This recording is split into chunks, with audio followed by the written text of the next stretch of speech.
everybody, and welcome to the Foreign Press Association for yet another Zoom briefing on events around Ukraine. Speaking to David Adler, who had a commentary in The Guardian a week ago, which echoed the commentary of many other people amongst the triumphalism of getting a vote against Russia in the UN General Assembly.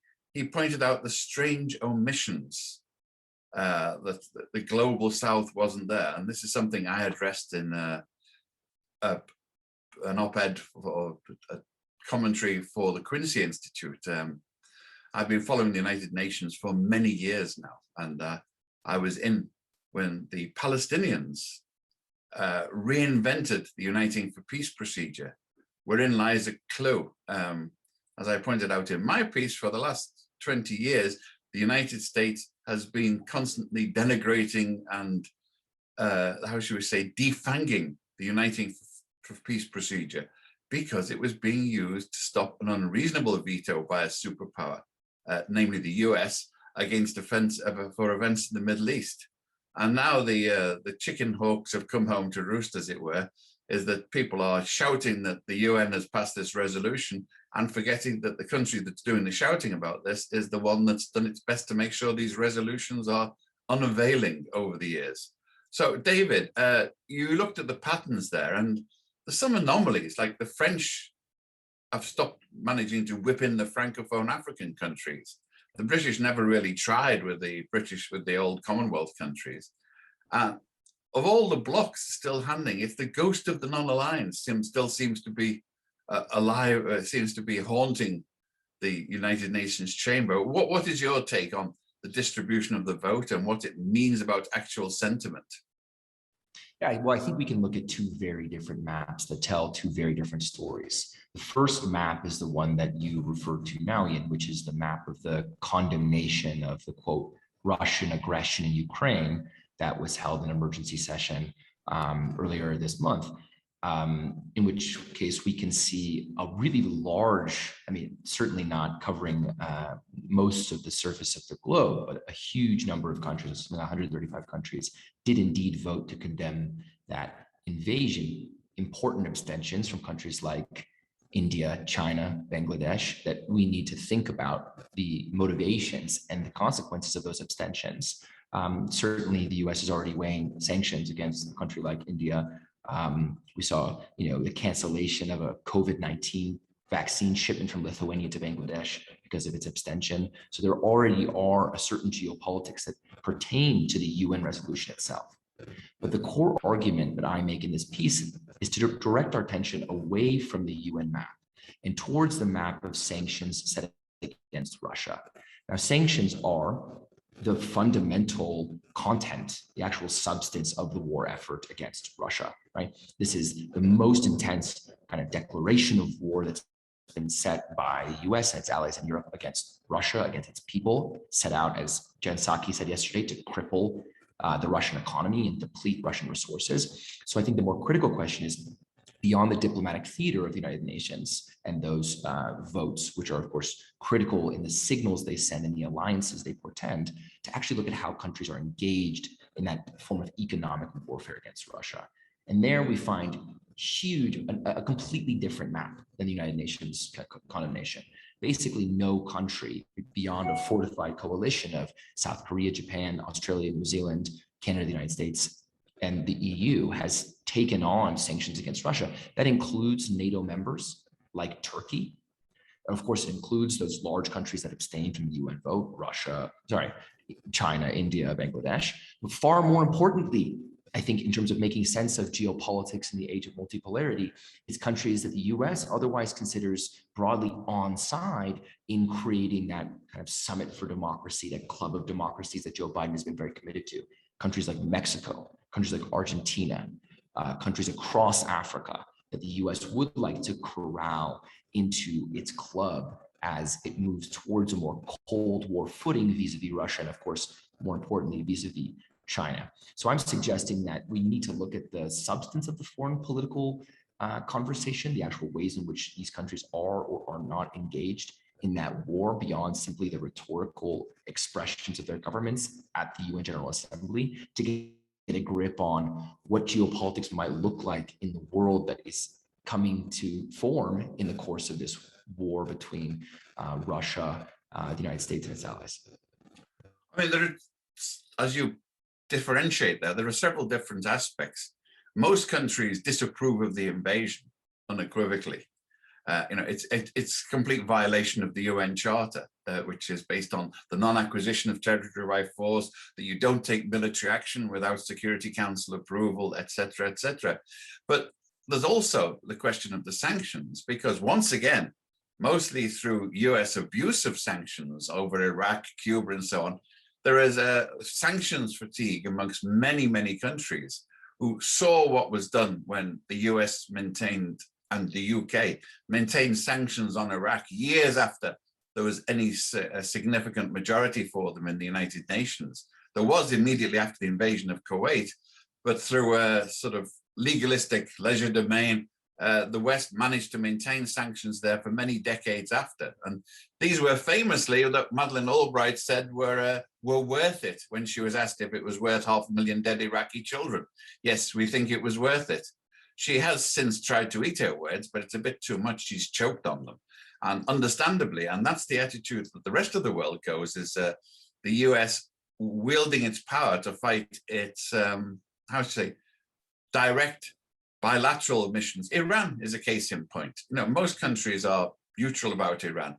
Very few are that concerned to the extent that they want to apply sanctions, but the US is applying sanctions in their name with all of these tools that we're talking about now, the SWIFT codes and the bank transfers, and accelerating in a way a push towards alternatives. It hasn't succeeded yet to the dollar as the unit of currency. So there's sanctions fatigue. There's, how should we say, ethical fatigue.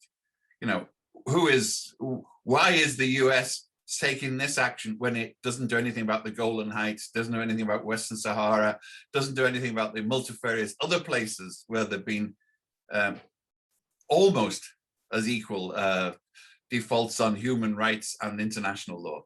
Or, if you were in Africa, you could say the biggest war that's been going on for 30 or 40 years is the Congo, in which the United Nations and the international powers have basically just taken the minerals to make their cell phones and let them rot. So there is a lot of compassion fatigue here, or indignation fatigue, we could say. All of these factors together, or would you like to assess the different proportions amongst the voting? Yeah, I think that there are various motivations for this stance of neutrality, and we'll get into a bit of whether this is signaling non-alignment, which is a more ambitious and more principled position that obviously has a major historical referent in the movement that emerged, led by Nehru and Tito in the 50s. So, fatigue is certainly one way of putting it. I think there's a lot of kind of fatigue in terms of managing the hypocrisies and the contradictions that run through US foreign policy in particular. I think when it comes to countries in Latin America, I'll read a couple quotes from the Mexicans and the Argentines. The Mexicans say, "We do not consider this war concerns us." This is the president, Andrés Manuel López Obrador, speaking. "We are not going to take any sort of economic reprisal because we want to have good relations with all governments." So I think that gets us more towards that non-alignment. But the Argentines are an even better case, because the Argentines, of course, voted to condemn Russia's actions at the UN, saying, along the lines you say, Ian, it's illegal, it violates the various principles and statutes of international law. But they said, Argentina does not consider that sanctions are a mechanism to generate peace and harmony or generate a frank dialogue table that serves to save lives. Now, a lot of this is so commonsensical in most parts of the world. And I think, my good friend, Nick Mulder, who has a great book out, a new book on the history of sanctions called The Economic Weapon. He says, sanctions are the foreign policy key that fits all locks, but we don't really know what door it opens, right? So you can always respond with sanctions. And it comes, I think, from our inability, the United States, speaking as a person from the United States, from our inability to accept that there would be a foreign policy, a foreign conflict anywhere in the world to which we could not have a response, right? So sanctions are this way where we say, we're doing something, We're taking them on. We're taking them on how? The history of sanctions actually resulting in the policy and political changes we seek in the world is disastrous. Almost in no cases, speaking over the past 100 years, have sanctions resulted in the types of democratization or liberalization reforms that we seek to find in those countries. More often, they result in the destitution, in the death of their domestic populations, and in the cases of many of our so-called adversaries, increasing authoritarian grips of the governments we seek to depose. So that record, is just— Well, in Yugoslavia, they became a profit center because the ruling oligarchy were making out like bandits on smuggling. Exactly. Gasoline and cigarettes across the border. Yeah, so it's totally. actually handed them a taxing point to enrich their own coffers. Exactly. So sanctions also, we think that they are going to apply this pressure to democratize. In fact, what they do is they criminalize all of society. They force people across Russia, across these societies, to resort to illegal means, and they massively incentivize the formation of gangs, of oligarchs, taking advantage of loopholes to which only they have access because of their international connections.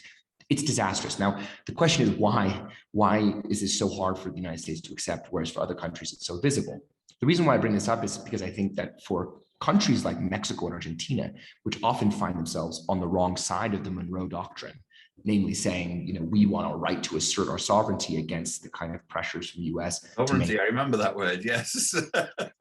For those countries, it's not fatigue, it's fear. They are really scared that they could be the object of sanctions from the same kind of trigger-happy sanctions regime in Washington, right? That just responds to everything they don't like in the hemisphere and beyond by applying sanctions. So for them, it's a principal position. Sanctions don't work. They're not going to help, which of course they're not going to help. I think it shouldn't be controversial for us to recognize that in the case of Russia, there's no clear path to the sanctions resulting in the end of the invasion. And then principally, they don't want to be seen to be endorsing a sanctions regime that could easily whip back around and hit them in the years to come. Right? Well, after Iraq, we got into the regime of, into the vocabulary of targeted sanctions. So instead of starving a whole country, where you, in the case of Russia, attack the oligarchs and the elites. And I mean, that's on the face of it seems quite reasonable, except there's no sign that Putin listens to them very much. Well, there's a couple of things. First, there is good research on whether targeted sanctions work in the direction that I'm talking about. I think targeted sanctions are a very interesting, novel, very, very important innovation in the way that we understand the politics of sanctions. What's so interesting about the Russian case is that nuance, which, by the way, it shouldn't be so nuanced because it is also a violation of international law. Collective punishment is also like a flagrant violation of every principle that we claim to uphold. So we can also get into that. Hypocrisies, even in our approach to the defense of international law at the level of the UN. But my point is to say that what's so interesting about the Russian case is in the course of 2 weeks, all of that nuance, all of that drift towards more target, more attention to who is actually suffering from sanctions went out the window. We're just like, screw it. Let's just punish all of Russia. Along with Tchaikovsky, Dostoevsky. Yeah, and that's, of course, those are more decentralized. Freedom fry country. Yeah, exactly. So that's more of like a sort of generalized McCarthyite Cold War mentality, which is difficult to control. That's kind of a cat that gets out of the bag. I'm talking about the White House, who is very honest about what they're trying to do. They're trying to impoverish and destroy all of Russia to apply, as they tried in Cuba, basically, use destitution to drive democratization.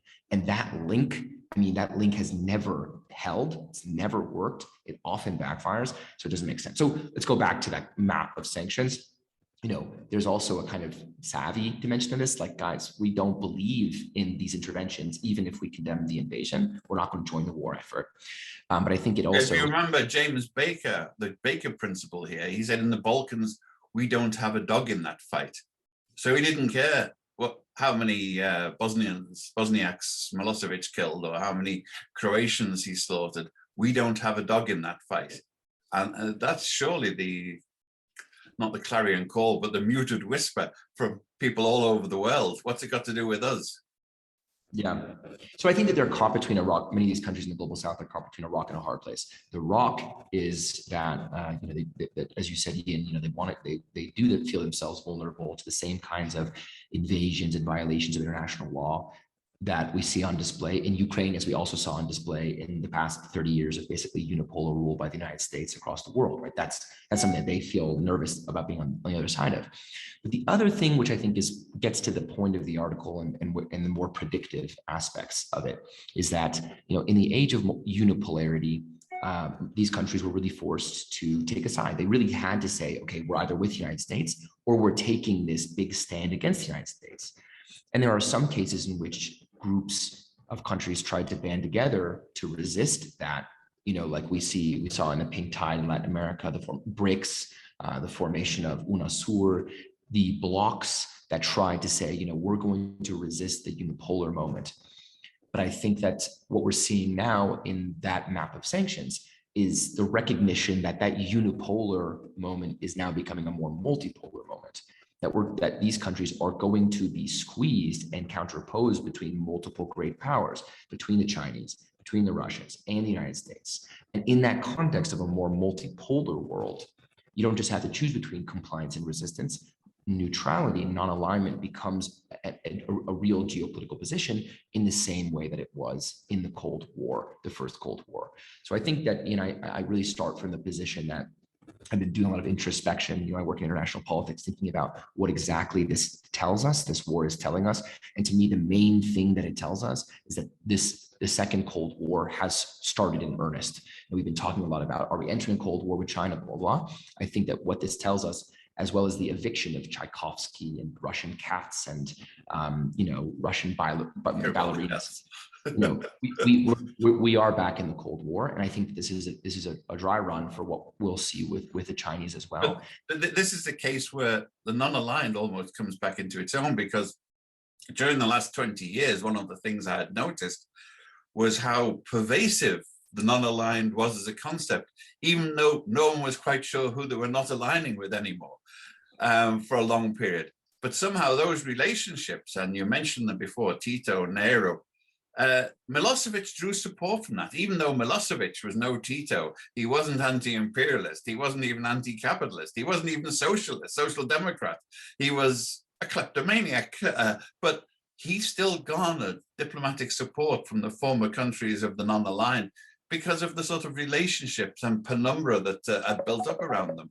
I was going to say, I think that when it comes to non-alignment, one of the criticisms I've gotten for the piece is to say, non-alignment. Well, a lot of the position that these countries are taking against sanctions is not a principled one, it's transactional. Russia supports them with oil or with arms, whatever it may be. And my argument would be non-alignment has always been a balance between the principle and the transaction, right? If you're a small, poor country, and you are looking for help with development financing, you're a country that is not resource rich, you don't have access in the ground to diamonds or to oil. Of course, you want a good relationship with oil producing countries that can help you. Of course, you want a relationship with the Chinese, who, they're not exactly giving out free grants for development, but they do have access to large tranches of development finance that you may want. So the principle leads in the non-aligned movement. I think that we're seeing a lot of that come out. I think that, in fact, the ways in which many of these countries are condemning Russia at the level of the UN, but then retreating to a non-sanctions position does say a lot about what non-alignment is. It's a principled position, but a refusal to enter the fray of these high geopolitical conflicts.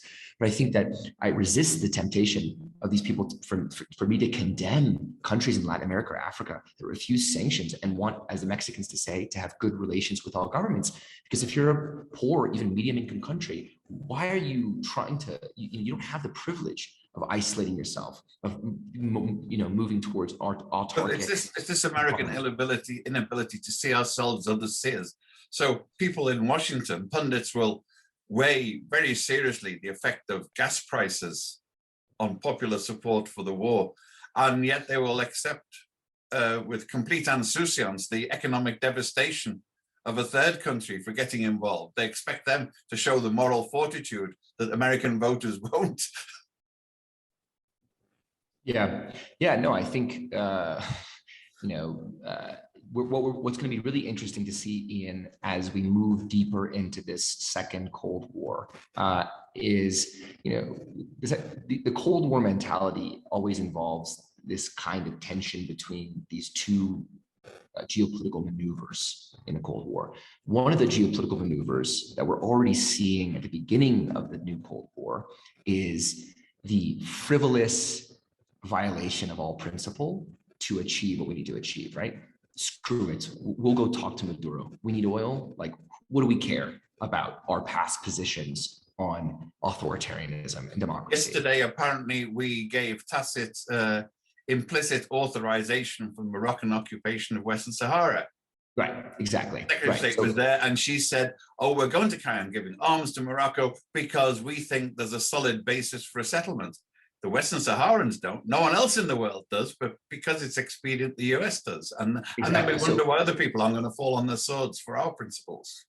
Exactly. So the Cold War implies that this tension between, on the one hand, like whatever it takes, kind of break the rules, deal with the bad guys, because the risks are so high, domino theory, they could fall to other countries. We need to do what we need to do to consolidate our power. And the other, this escalation of principle, this escalation of rhetoric, free world versus slave world, more intense and harsh judgments of countries that take the other sides, right? So it's a weird— Saudi Arabia is so obviously part of the free world. They celebrated the invasion by executing 81 people in a day. And they're on our side, except even they didn't vote properly. And we've lost discipline. Our satrapies and client countries aren't doing what they're told, and no one's doing anything about it, which is interesting from a diplomatic point of view. Has the US got the discipline it used to have over its allies? I mean, a quick phone call to Riyadh would have once sorted that out. Hey, your air cover is, we're inviting the Iranians to attack you whenever they want, and up yours. Would have been a suitable response in a realpolitik term. Yeah, I think that is I'm trying to read these things as much as drivers of a new geopolitics as reflections of a new geopolitics, right? I think that these things, that lack of discipline you're describing is us going to Venezuela. These are reflections of a greater multipolarity in the world, right? The move towards these ad hoc and highly expedient interventions on the one hand, those ad hoc interventions, and then the programmatic escalation of rhetoric, judging countries that take the other side. I think we should really expect for there to be a really true and proper new McCarthyite spirit that comes out in the United States, because I think that's where we're headed. So I think one of the things to pay attention to is going to be. We got back to that. You mentioned it yourself. You say that we talk in terms of a new Cold War. But there isn't a significant ideological component here. I know that loads of deranged leftists in Western Europe and US, and speaking as an underanged leftist myself on a personal level, the card-carrying member of the Socialist International, this does not. There is no ideology here. There's no way that Putin pretends to be socialist, pretends to be anti-imperialist, and yet somehow he has the full penumbra of lots of delusions about Moscow as the core of the third world and revolution and counter-capitalism. Two things on that. One is we need to ask ourselves, one thing is we need to ask ourselves, how much did the original Cold War actually rely on ideology to begin with? I think that we were dealing with two great powers that were going to use whatever was in their Gramscian arsenal to create the effective attachments to their projects that they needed to, right? You could ask the same thing. So there's that. The second thing, so I really see in the Russia war a dry run for a conflict between the US and China, and I also think that the way in which the Russia-China alliance is already in formation tells us about, if we're going to go towards a more bipolar view of that Cold War, where that might be headed. Two of those great powers connected, possibly, but certainly with China. Now, with China, Ian, we do have the benefit of saying that they're communists and literally going back into our. No, I'm not saying that they are, Ian. They're claiming to be. Yes, I know. Yes. What is the party to which Xi Jinping belongs, the Chinese Communist Party. They know this is an easy ghost to recall from the archive, and just put communism back on trial. And certainly the US right? We're not talking about a static situation, Joe Biden being president forever. We're talking about a dynamic situation in which the right, people like Ted Cruz, Marco Rubio, and certainly Donald Trump, have no problem in going straight McCarthy, communism. That's what China is. That's communism, right? And what you think people in the US, it's not people like us who are having a conversation about which strand, variety, ice cream flavor of leftism. We're talking about people who are like, communism bad. And if you look at the rhetoric of even the Summit for Democracy that Joe Biden has launched, they are using the language of the free world, right? So they don't even need to resort to communism, redistribution, collective ownership of the means of production. They can just say democracy. They're doing it now. Democracy, right? China's not a democracy. Russia's not a democracy. Even Bernie Sanders speaks in the language of an axis of authoritarianism, right? That stretches from certainly the kind of, hybrid regimes like Bolsonaro all the way to the Chinese and the Russians. This is a vocabulary that's already established, that's already in use, and just needs to have a more militarized. And has some applicability, you must admit.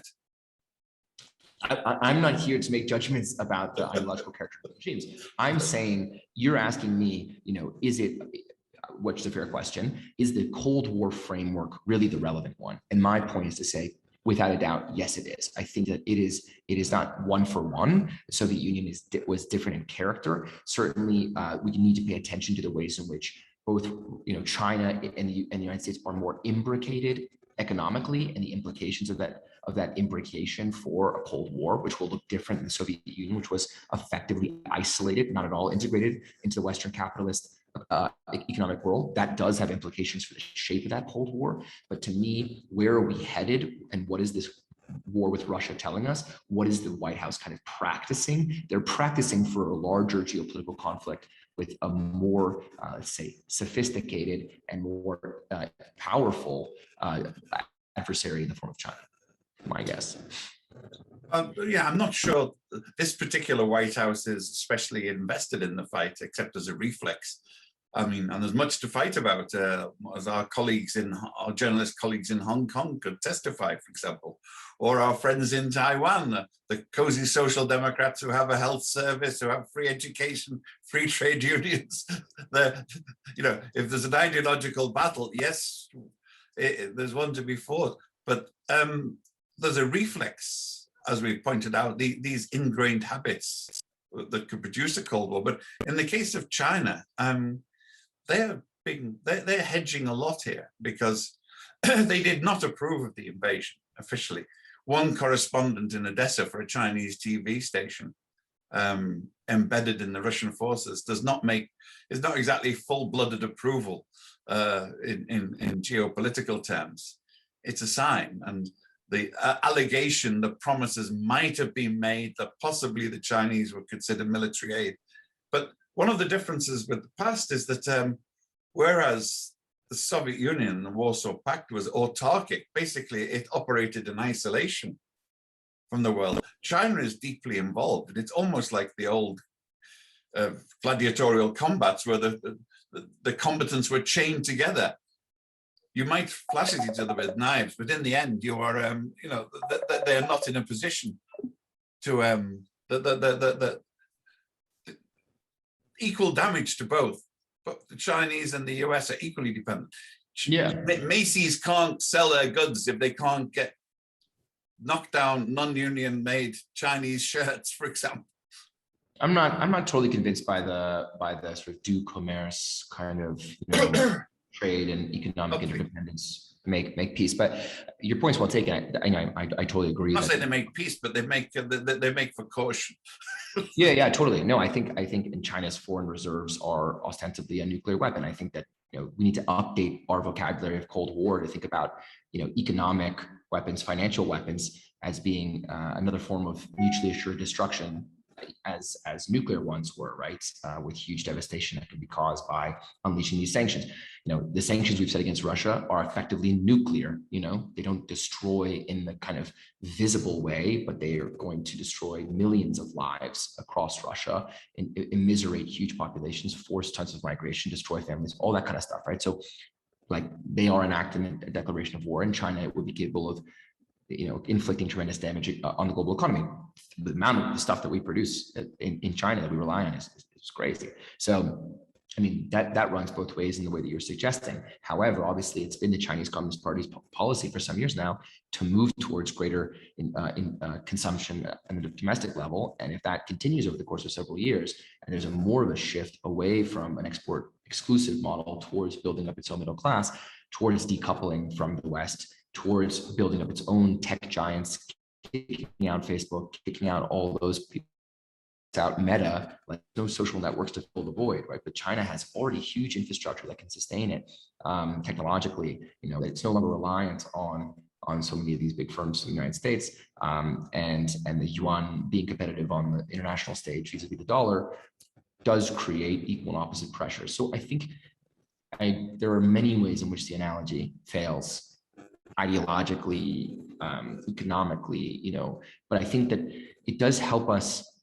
to make sense of the US geopolitical positioning, right? Which is, gather our allies in with the like shiniest veneer of ideological coherence, right? Like, we'll just sweep under the rug.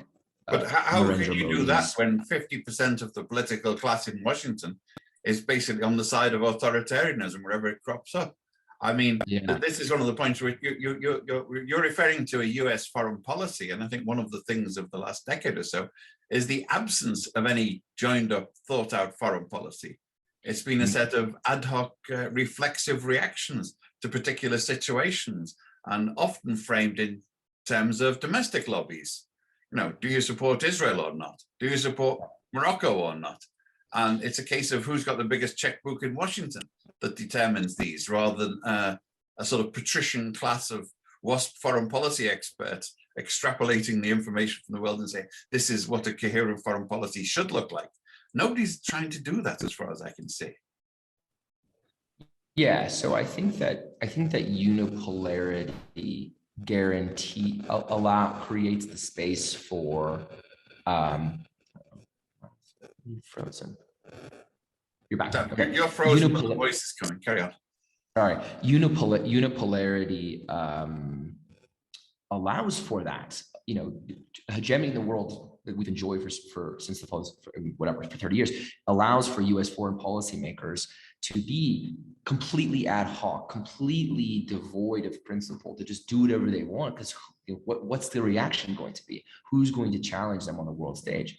I think my point is to say that more great power competition, if you like that framework, more multipolarity, if you choose to buy into the framework that I'm describing here, will imply more pressure for good faith coalition making on behalf of the United States. There will need to be a war for hearts and minds by the US, as there was in the First Cold War, to try to bring those allies on side. There was a really telling confrontation in Congress between someone from the DoD who was being interrogated, and someone from Congress was asking, I forget who it was saying, wait, hold on. So the DoD, state is going to our allies in Central and Latin and South America and offering them aid, and they're rejecting it.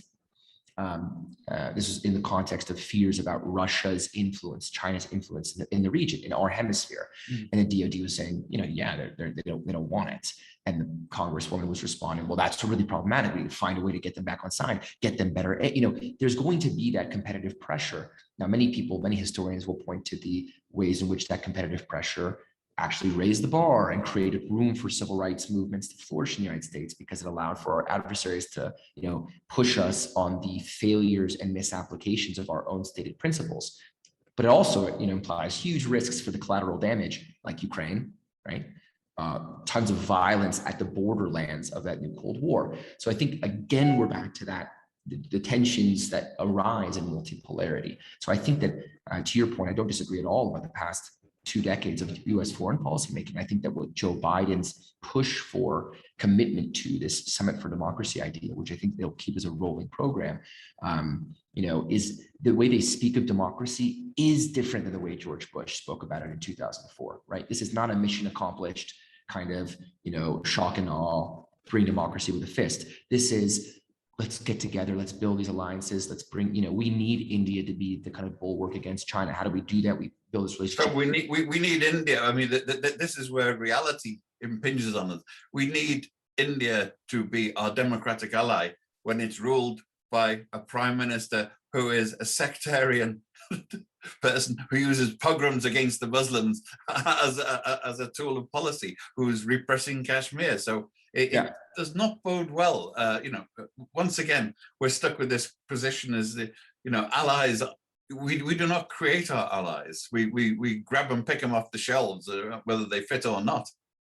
Yeah, absolutely. And I think that paying attention to those cases is going to be critical for evaluating the extent to which the new Cold War effort is gesturing towards an earnest attachment, earnest commitment to democratic institutions, right? But there's, to me, again, I'm trying to read the war in Ukraine, not just in terms of what's happening there, but in terms of what it's telling us about the direction of U.S. foreign policy making and what I know or what I believe people in Washington, and Ian, I'm curious for your thoughts here, are learning what they're learning. I think that they're learning that there is a well of goodwill among allies in Europe from which they can draw.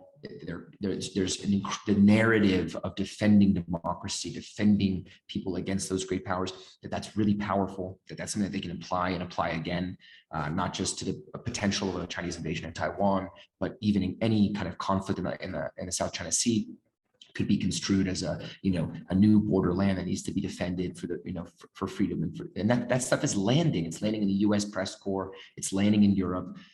It's reviving NATO in a way that I'm sure you and I are shocked to see NATO in the headlines, hailed as some kind of savior with the potential to defend people, as opposed to kind of on the front lines of aggression against people in the MENA region, right? So the NATO, I always like to remind people, was a product of a prominent member of the Socialist International. It was Ernest Bevin in the UK, who wanted to defend democratic socialism, and he invented NATO, as he said, to keep the Russians out, the Germans down, and the Americans in, which was based on sound geopolitical principles at the time.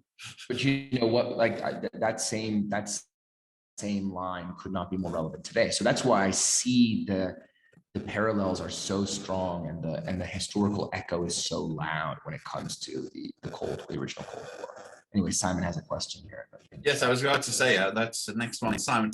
I mean, Simon is saying, I've heard African countries explain they're not standing up against Russia because they're concerned about food supplies. Is that the real reason? It is a very genuine concern which needs addressing separately, but I would see personally Russia as the threat to the food supplies rather than the other way around. After all, Ukraine is not burning its breadbasket. It's Russia that's sending tanks through and knocking the crops down. What do you think? No, I think that's right. I mean, I think that Ukraine produces tons of wheat, and we're looking at spikes in prices precisely because of the Russian invasion. I think it's more like these African countries are like fertilizer as well.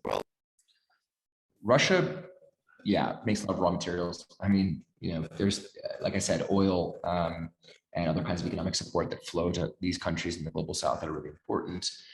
And I think you have to, getting into the mind of those global South governments, you're like, why? What exactly do I gain? The U.S. is such an unreliable ally when it comes to development needs. Totally frivolous when it comes to its commitments to international law. So what exactly am I gaining by standing up against a potential source of financial and economic support, namely Russia and all the group of countries that are kind of aligned there? And I think that's where not just Africans come from, but Bangladesh comes from.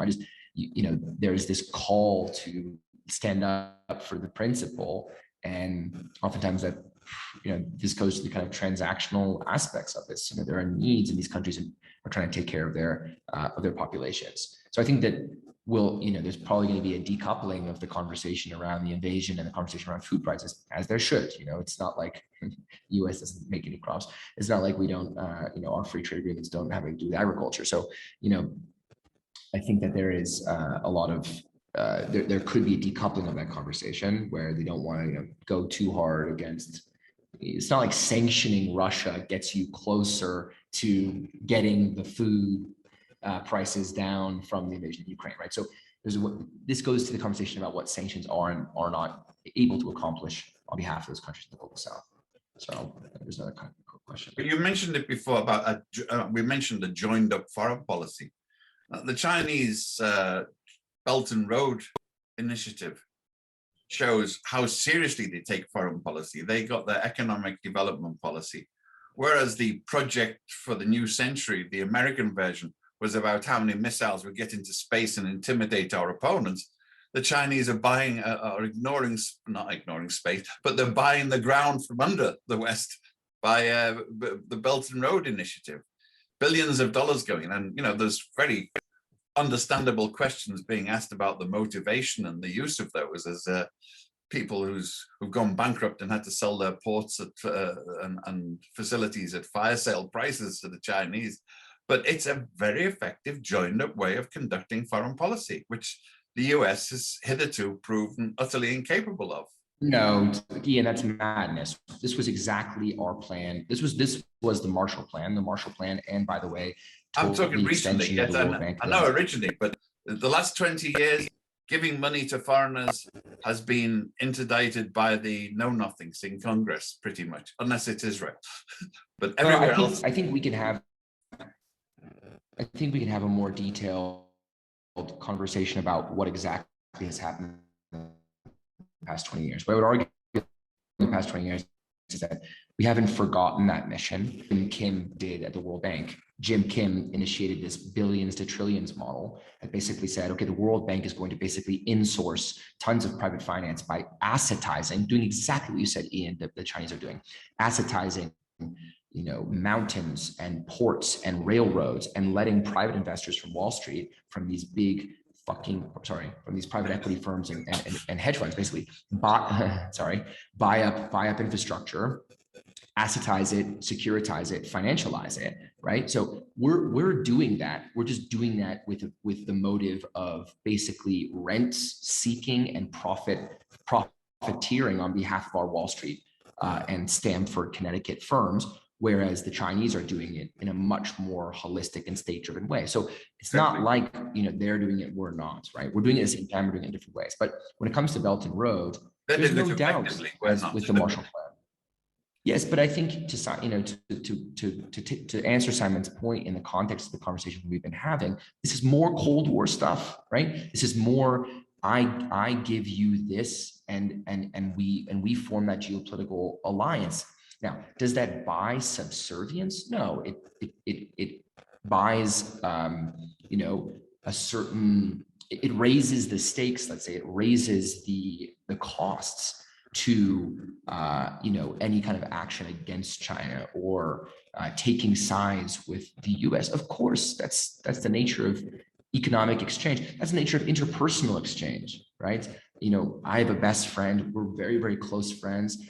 He hurts somebody else's feelings, and then I'm supposed to speak out against my friend. Well, we're good friends. I mean, this is the nature of all relationships in a way. So I think that we are too quick to impugn like shady motives. Of course, there is a motivation. This isn't pure charity, and it should never be understood as pure charity, just in the same way that nothing the US ever does is pure charity. I don't think we have to be like psychotic IR realists to think that geopolitics is not the realm of pure principle and charitable efforts. Even the Peace Corps is shot through with US geopolitical concerns and kind of CIA initiatives and stuff like that. So I don't think that China right now is applying pressure to its allies to not take a stand against Putin. Of course, that's my intuition. I haven't spoken with those foreign ministries to make sure that there's no Chinese influence there. But again, I think that people are reading the tea leaves. I think that these countries are reading the tea leaves. And if there is an attachment to China that relates to Russia, it's to say that these countries don't want to be hemmed in to some vacuous and totally, kind of thin or fragile alliance against a power like Russia, right? Because they just don't want to get involved in those things. And a more multipolar world means that they don't have to get involved. They don't have to take one of those sides. And there's going to be increased pressure on them to take sides.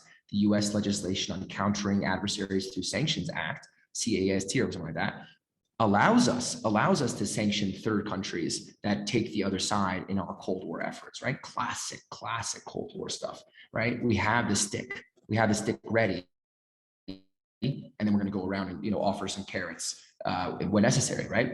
But I think that if we want to talk about sticks or implicit sticks, like the Chinese are there being like, hey, we invested, certainly a country like Pakistan is really caught in the grip of that multipolar tension. But all sides have their sticks ready to beat the third countries who fail to take the line that their governments are giving. Well, one of the issue here was the original Teddy Roosevelt about speaking softly and carrying a big stick, whereas for many years now, the US, not a question of value judgment, has been shouting quite a lot, but everyone's very dubious of whether it can ever wield a stick. With the divided nature of politics in Washington, Republicans support some foreign interventions and will accuse Biden of being a chicken if he doesn't take them up. But the minute he actually tries to do something, they will then shout against him and say he's getting us into foreign wars. So the room for flexibility is for subtlety, for nuance. I remember George W. Bush told his speechwriters he didn't want none of that nuance in his speeches. And there's, in real terms, not that much room for nuance from Washington's responses, is there? Because of the domestic political inhibitions. Yeah, I mean, let's not forget that the executive still has a lot of authority to, and certainly the executive is in charge of sanctions policy. So these are not congressional efforts. Certainly there are, people in Congress who've been working on war powers resolutions to try to claw back some of the war-making capacity that the executive has back to legislative. But for all intents and purposes, war remains the province of the executive, and the entire fight against Putin with respect to Ukraine has been waged through the executive almost exclusively. So yeah, I think that there are domestic political constraints, and there is a sense in which we might even say isolationist impulses of some of the more Trumpian aspects of the Republican Party are a constraint. But I insist, the more we move into this Cold War footing, the more the Cold War framing becomes adopted and deployed, the more centripetal pressure there's going to be on the US political system. And I think that what we're going to find is this is very useful for Biden because, as you say, it cuts through the Republican Party. You have people like Marco Rubio, who are the head of the Senate Intelligence Committee, who are totally bought into the Cold War, totally bought in, totally getting off on the secret calls from Zelensky, on this intelligence about Russian invasion, are all in for like taking this on, fighting communism, super upset about the Maduro stuff, right? Then you've got the if in doubt, invade Cuba. Yeah, right. But the Trumpian wing of the party who's like parroting Putinist propaganda, who's actually like praising Putin. This is bad for Republicans. So that centripetal aspect, we still have a very strong. We thought it was gone for them, but it does seem to be evoking a chord in the electorate. I think it's working. I think that the rally around the flag effect is working. I think what's really interesting. I know we're coming to the end of our hour, especially for you, Ian, who was affiliated to the Quincy people, is we just had a conversation about endless war. And we just, at the highest levels, we have a president who committed in his presidential campaign and then in his, in the White House to taking on endless war, to doing something about it. But my claim here today is that we are entering a new cycle of endless war, that the Cold War framing allows for these ad hoc, endlessly justifiable interventions that can be, blamed on Putin, blamed on Xi, and that is going to be the next 20 years, another endless war that doesn't look like military bases, but does look like a blank check for the executive and for its friends in the intelligence community to do whatever it takes to beat back the commies and reclaim democracy for the free world. So I suppose the final question to finish, David, is you're a foreign policy advisor to Bernie Sanders, who, as we know, lost the election. What can be done about it domestically and internationally to muffle the war drums? Oh yeah, I mean, I think that the most basic thing with the most radical implications is to actually say what, to actually mean what we say, to expand, to try to demand a more universal application of the principles that we are espousing in the course of this conflict to all the parts of US foreign policy, right? And that's what these global South countries are asking for, to say, okay, fine, you want to stand up for international law, fantastic. Now let's actually apply those same strictures of international law to all forms of US foreign policy, right? And that's the task. Sahara and so on and so on. Yeah, in Havana, like everywhere. So I think that, what is to be done is not to say, I mean, we can have a conversation all day long about sanctions against Russia. But I think the point is to say the impulse that I think is shared across the US electorate to defend democratic institutions is one that needs to be nurtured. It's one that I think is very important and healthy for a country that considers itself to be a defender of democratic principles domestically. But the point is to say, the crisis in Ukraine needs to be an opportunity for those principles to flourish in the other realms of US foreign policy making. We need to resist the temptation. The war footing excuses further violations of international law because everything is justified by the fact that the project we're defending is so big, is so important that, eviscerating and eliminating a country like Cambodia or Vietnam is worth it. We're saying, a lot of commentators are saying in Ukraine, it's worth basically sacrificing all the lives of people in Ukraine for the principle, right? But taking that principle and trying to make it stick in the other realms of US foreign policy making. I think that's what I see a lot of, that's what I see Senator Bernie Sanders doing. I see a lot of people in the Democratic camp who are trying to lend cautious support to the US government while trying to ensure that their critique of the broader architecture of US foreign policy is not lost in the loud horn of war that is being blown from Pennsylvania Avenue. It is like looking in a mirror sometimes when you see that the Russian army is destroying Russian-speaking cities in Ukraine to save their population from genocide. The echoes of Vietnam really do, for us older campaigners, really do come back. But we're obviously suffering from some form of cyber interference. I'd like to think it was the FSB and they thought we were important enough, but I doubt it. It's just Common Garden, Time Warner and similar cable owners not able to maintain the infrastructure. So I'd like to thank you very much, David, and thank everybody else for coming to the Foreign Policy Association Brewing. Do please join. Sign up for more briefings and send us suggestions for others and conversations. And our next, I believe it's next Wednesday, we have, this week we have Trita Parsi coming from the Quincy Institute, who's spoken to us before about Iran. And Iran suddenly has new relevance because the JCPOA, a great example of American insouciance to international law when it doesn't suit.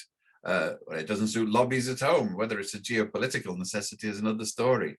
And we can look, because obviously the war in Ukraine, if globalization, it's gone beyond anything since the Second World War. If famine in Africa is a result of a conflict in Central Europe and Eastern Europe, then the world is really going. We have conflicts in Latin America. Who knows?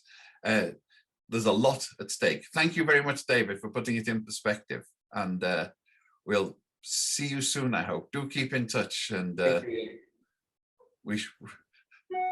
it's a bit, Bernie's not going to make it next time, is he? But it would be good. It would be good, because he's been a paragon on foreign policy over the last few years. Thank you very much, everybody. See you again soon.